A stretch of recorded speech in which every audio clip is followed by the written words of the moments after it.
Okay, so for those who may not know me, some of the new eyes that are coming here now, my name is Ryan Sullivan. I am the Vice President of the ANBF, the American Natural Bodybuilding Federation, and I am the owner of Begic Productions, which will house and promote the ANBF Northeast Classic and the ANBF Monster Mash, both from Nancy Andrews. As many of you know already, Nancy Andrews, the bodybuilding, promoting, owning icon, the human encyclopedia of natural bodybuilding, the queen of natural bodybuilding, has decided to step down from her leadership position of the organization that she was president with, and she has also decided to step down from promoting. She had three main shows that were under her banner that she was the promoter of, the sole promoter of, and that was the Springmania, the Northeast Classic, and the Monster Mash. The New York show that she promoted was actually not hers, that it was an organization show, so that's why that's not being mentioned. So of those three shows, two of them went to me, Northeast Classic and the Monster Mash, and the Springmania went to Bonnie Lefrak. Bonnie Lefrak now has a sanction with the ANBF. So Bonnie already holds great events. They're self-contained, all right? They're their own set show, mostly for her team. She will now have the ANBF sanction. She will be able to offer ANBF Pro cards. So now Bonnie Lefrak will have the Springmania with the full ANBF sanction. She will be able to offer Pro cards. She will have the transformation piece, but she will also have the regular show as well. And again, that will be able to qualify for ANBF Pro status. All right, this will have a full sanction, full legitimate show, and then she will also be having a fall show. We're throwing around some names. We're almost there. Springmania, the name is set. We're trying to lock down the date, and then we have this other show. We have some ideas for a name. We're going to finalize that and have that date too. So you'll have those two options right there in the spring. Springmania and Northeast Classic. So again, it's very familiar to what it was, and then we'll have the Monster Mash, and Bonnie will probably either be a week or 2 weeks before with her other show in the fall as well. All right, so that's some good stuff to look forward to. That's some stuff to keep on your radar. All right. On top of that, we have Scott Fleurent up in Maine. Great addition. All right. He's a great promoter. He really does care. I did a lot of research on him, spoke to a lot of people about him, and people love his events. He loves the athletes. He loves the coaches. The awards he gives out, he has a lot of pride in that. He is very detailed. This guy gets the sponsors. He's got Mike O'Hearn as a guest poser. Scott's a solid dude. He's in that April time slot, so you want to make sure you take advantage of that. Look at that. There are other shows to look at too on the ANBF website, Scale Tippers, the Virginia show. Like, make sure you look at them all. Kent shows all listed as well. You know, Kent always brings a good vibe and a good atmosphere to the shows. The DJ, everything is set up nice on stage. So get to that website, ANBF Natural. Look at the events and start planning out your calendar. Next, I want to talk about pain points, all right, or some of the questions people may have. The first pain point we're going to discuss is the end of year show. There's no end of year show. Where does this all lead? So that is true. Right now, there is no end of year show. For 2025, we have ways to make Monster Mash into that, but that's only for the time being. After next year, we're making more steps to have more of an international or a combined show, an end-of-year show, and we're working on that. I have a lot of bright people looking into it and helping out, a lot of popular people, experienced people. We're all coming together and trying to make this all work. What you need to look out for is something called the DFBA, the Drug-Free Bodybuilding Alliance. It's not an organization. It's not an association. It's an alliance. The theory behind the alliance is you can have organizations or federations that keep their autonomy. They keep their branding. They keep everything that makes them unique. They keep that. And instead of going under a certain banner or changing their branding or changing their name, they can do that. They can remain autonomous, but we all come to this one event where we have to agree on the criteria and we have to state openly on a website what we're looking for or what poses are required, all that stuff. That's what we're looking for. We want people to keep their autonomy, and you can keep your own pro memberships. We are trying to find creative ways to have people collectively pay for this, but that is the out of the gates right now. There's already a logo. If you look on ANBF Natural, About, and you go to DFBA, you'll see the logo, you see the mission statement. That's what we're going for. So certain shows on the ANBF schedule, and you'll start to see in 2025 on other people's schedules, are going to be labeled as DFBA qualifiers. So you go pro at Northeast Classic, yes, you're an ANBF pro, but you will also be DFBA qualified, which means when there's the next international DFBA event, you are qualified for that. That is going to be the approach we're taking with the DFBA. And I think that it works, and there could be a lot of harmony still in natural bodybuilding and the schedule, because our culture in the Northeast, and those are the people that I have to represent. That is the voting block that I have to represent. That's the shows I inherited. Those are the people that I have seen and known for years. Those are the people I've fought with. Those are the people I've hugged and cried with. Those are the people I'm responsible for. Those people, myself included, that culture is used to the end of year show. So it presents a unique chance because, let's be honest, in September, we all know where I'll be, okay? And we all know where most of natural bodybuilding should be going in September. We know the big game that's in September, and we know who holds that, all right? And I think everyone in natural bodybuilding should try to get there. But in the same token, you can still have a November event that is built up as prestigious, that is not conflicting with the big one in September. It can coexist, and that is going to be the plan. All right. We're looking at that November time slot. Okay. So we can provide that. I mean, or you can go with the other guys. The next pain point is coaching. So let's talk about coaching. A question I get is, well, will you have your athletes in your show? Yes. Why wouldn't I? Like, it'd be foolish not to. If you're a coach competing at a show, you should want my athletes there because you know that it's going to be top caliber. Just as I like to do shows where I know some of the big ones are there. I do not want to be at any Northeast show in bikini without someone like Team Rise there. It's just, you want that level of competition, okay? You want that level of competition. You want to see the Fitness Asylum. You want to see Chula. You want to see all those. You want those people there because you know that their athletes are going to be top caliber. So why would anyone expect me to sit out? And the thing is, with the coach as the promoter, a lot of people already do it. It's just that those promoters are either not as high profile as me, or maybe not as successful, but either way, to each their own. They're not as high profile as me. So that's why sometimes they get a pass.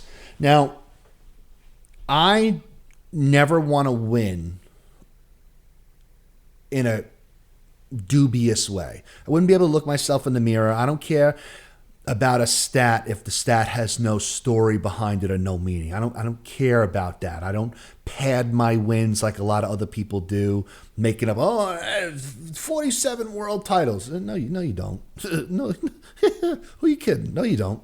You know you do. No, you do not. But either way, I don't pad my numbers. I take a lot of pride in this, and people would have an argument if at Monster Mash I was always in second place and third place and wasn't winning much. Okay? And then I become the promoter and then all of a sudden I'm winning. That is not the case. I started off being called Mr. Hercules, Mr. Monster Mash, Mr. Worlds. Though that because of the level and the consistency of the winning at those shows. So Monster Mash as an example, I've lost track of the amount of pro cards I've won there across all these different divisions, the overall wins. But let's hone in on something like pro bikini. Okay, a vicious class, especially in the Nancy Andrews Presents realm. All right, and at Monster Mash with those teams in there. Okay, let's talk about pro bikini at the Monster Mash. Team SUF has won a pro bikini class at Monster Mash 9 years in a row. 9. It's hard enough in that brutal climate with all those top level people and all those coaches. It's hard enough to win one pro bikini class. Team SUF has won 9 years in a row, at least one of those pro bikini classes. There have been 8 overalls for pro bikini at Monster Mash. 8. Of those 8 overalls, Team SUF has won 6. So 6 out of 8 of the pro bikini overalls and winning a pro bikini class 9 years in a row. 2018, Team SUF won 5 pro cards on amateur day and the bikini overall, and then on pro day won 5 pro classes. There already is a history of Team SUF winning. It would not be outside of the realm of possibility that I would win again. That doesn't mean I'm going to win. I'm not going to get the rub. I'm not going to get the nudge. The winning culture's already there. And again, I have a lot of good athletes. If someone like Edna calls me and says, "Hey, coach, I want to come to the Northeast Classic," Edna could walk on any stage she wants, and can you should probably bet on her winning. Why would it be any different? The things that will be different, my approach to the team. For shows that I do not promote, and the OCB shows I go to, like the No Gear Classic, love that show, I'm going to show up like I usually do. All black, with my gear on, black glove, the order of events on my wrist, and ready to go. That's what I'm going to be doing at the shows that I don't promote in the ANBF and the shows that I end up in the OCB. But when it comes to my shows, the shows that I am promoting for the ANBF, I will step back. There will be people like Shauna and Jess Hyatt and some other people who will be helping run the team because people are familiar with them. They know my protocols. They know how I approach things. It's not going to be some randos or some new people. It's going to be people who know how I operate and know what I expect out of my team and what to do and scheduling and things like that. I'm open to some more people. I have to also throw a shout out to Elizabeth because obviously Elizabeth Sloan would be a top choice to help with the team, but she is incredible at the CCN recording, and that is a handful. She is perfect for that role, and I'm keeping her in that role, and I'm very grateful to have her in that role, so she will not be assisting with the team. But I know where I'd like to lean. I'm open to some more suggestions if people want to help out with the team, but those will be the people who are hands-on. I'm not going to be sheening people. I'm not going to be there for them. I'm not going to be pumping up with them. I'm not even going to be yelling at them from the crowd. Conflict of interest, I will let my workers handle it. That does not mean that anyone on Team SUF will sacrifice at all. Okay, and if anyone would even think that, you obviously don't know me well enough. One, you're probably more prepared for show day than anyone out there in the industry. That's number one. Number two, you'll be in good hands, and I will do other things to compensate for my absence. You will be taken care of. The other coaches and other people who are coming to my shows will not have to worry about that conflict of interest. No, I will not be on a judging panel, so you do not have to worry about that. I'm not head judge and not doing any of that stuff. Hands-off approach. At my shows, I have to focus on running the show. I have to manage not just my team, everyone's team, the audience, the stage, the DJ. That is my role for those days. Another thing people brought up is, will the judges be the same? Some of them, yeah. Some of them will be the same.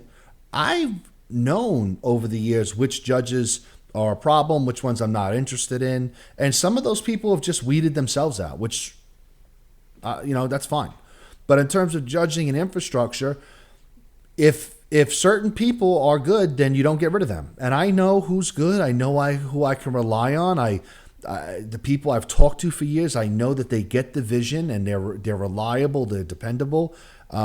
If those people are good, then those people will stay. There's a lot of Nancy's infrastructure that is worth keeping on to.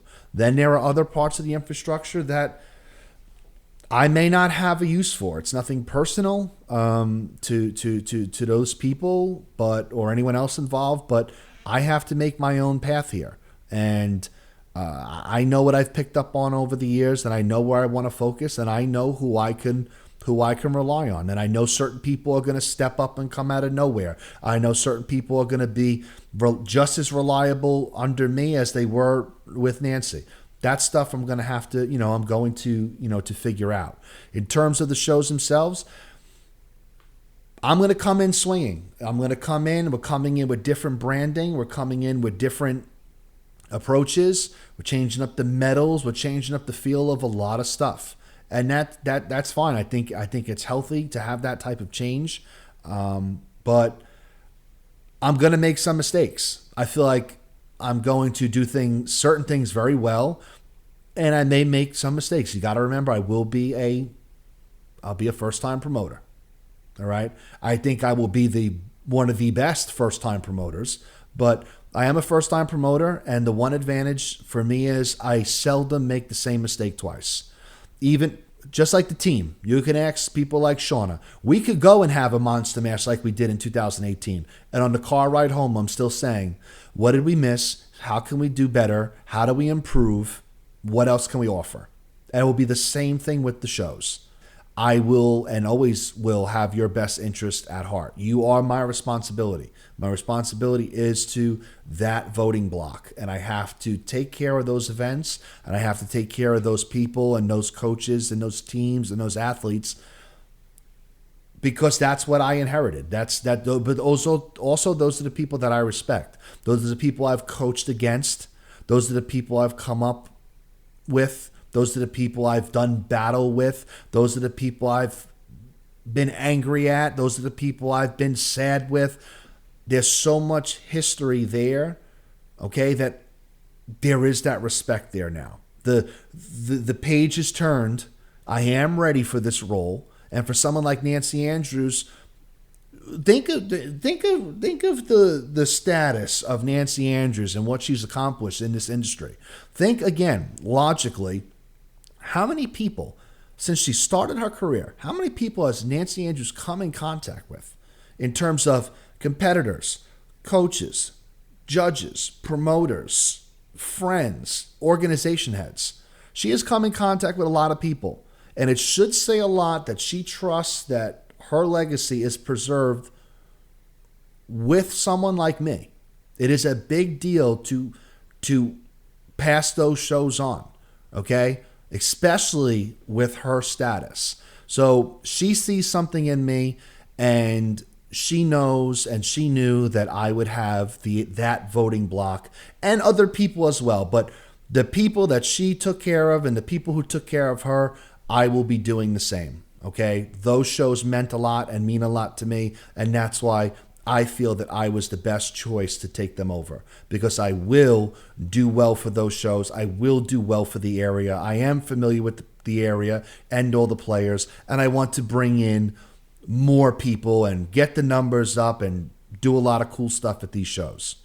Next, let's talk about memberships, okay? So memberships is going to be a doozy for 2025. It's going to be very hard to monitor. I'm going to do my best. It's all about going through the growing pains now, learning what you need, create software, don't have the problems ever again, right? So we have 4 membership tiers, okay? The first one is amateur, which means you could do all your amateur events. You have a pro-am, which means you could do what you're pro in, either one through the ANBF organically or what you declare from another organization, right? So if you're pro bikini and, the other 4-letter guys, and you want to come over, you declare I'm pro bikini.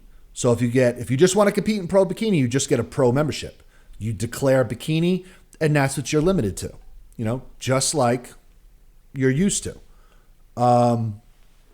But if you want to do amateur as well, you want to go for a figure pro card or a fit body, you get a joint pro-am. Now you can do what you're pro in and anything amateur. So you have amateur, pro-am, pro only, all right? Or you have universal pro. Universal pro is the OCB model. And some people love it and some people don't. I like having options. Tracking these options is going to be an absolute nightmare, and I'm definitely not going to get it all right. And there's going to be stuff that slips through the cracks. And all I'm saying now is on the timeline, just be patient with me, and there will be mistakes.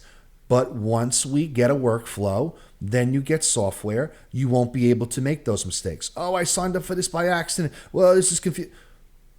Again, once we get the software, if you're a pro in bikini only and that's the only thing you have for your membership, you won't be able to select anything else. If you're an amateur and none of the pro stuff will be available for you to even try to select. All right. The last membership tier, is called Universal Pro, which is kind of the OCB model, which is if you're a pro in bikini, you're a pro in everything. All right. So at that membership tier, you're a pro in everything. You can compete in anything pro you want. But if you are a universal pro, you waive your rights to do any amateur divisions for good, because you have declared pro status in everything. It's all about options. It's all about educating competitors and coaches what's best for their model, for their clientele. You may have someone like let's say Edna. Okay, let's say Edna walks on the scene and does her first show and she goes pro in figure. Someone like Edna, it may be beneficial to do the Universal Pro, because it's like she could definitely do women's bodybuilding. She could do whatever she wants. Okay? And it may be beneficial. Other people may want dual class. They want to have that on their resume, or they may go pro in bikini, but maybe they can't compete at the pro level in figure. So let me try in the amateur ranks for a couple of years. It benefits certain people. I have plenty of athletes who I prefer to keep pro-am and try all different stuff. My whole thing is we want to provide options and we don't want to limit people. Let the coaches and the athletes make the decision. For now, at the jump, it may be confusing. You may sign up for a Universal Pro membership and select an amateur division by accident. It's going to happen until we get the software. All I ask for, if I'm providing options, in return, I'm asking for patience. Speaking of memberships, we are going to run a sale. It is not going to last long, a couple weeks tops. Running a sale on the memberships, we're going to do 20% off. 20% off, you get to the website, anbfnatural.com/crazytrain. One word, Crazy Train. Go there, it's 20% off. Limited time, couple weeks. Sign up for it now. Because if you sign up now, your membership does not start now. It's going to ask you for your qualifying or your first show. So if you want to sign up for a membership because you're going to do Monster Mash, you're going to do Bonnie's Springmania, you put down Springmania. Your membership will start on the first day of the month of your qualifying show. So if you sign up now, you get 20% off and you don't lose time. It's not like, oh, my membership starts now and I'm not competing till May, so I lost a couple of months. Your membership will start in May, but you save the 20% now. That's how we'll do the membership tracking, and we're going to see how that goes. I like that model, and I think it'll be great. 20%, take advantage of that. Get signed up now. First we gonna rock, then we gonna fall, then we let it pop, don't let it go. X gon' give it to you. And now the last thing, going into this informative video, which I hope is not too long, but a lot of stuff to cover here. I teased that I'd have another big announcement at the conclusion of the video. So in terms of this announcement is I think it's a big one. It's a big one for the ANBF. It's a big one for the 2025 schedule and for us building a map. It's good for providing choices for athletes and coaches. I think that this is a good one. So here we go.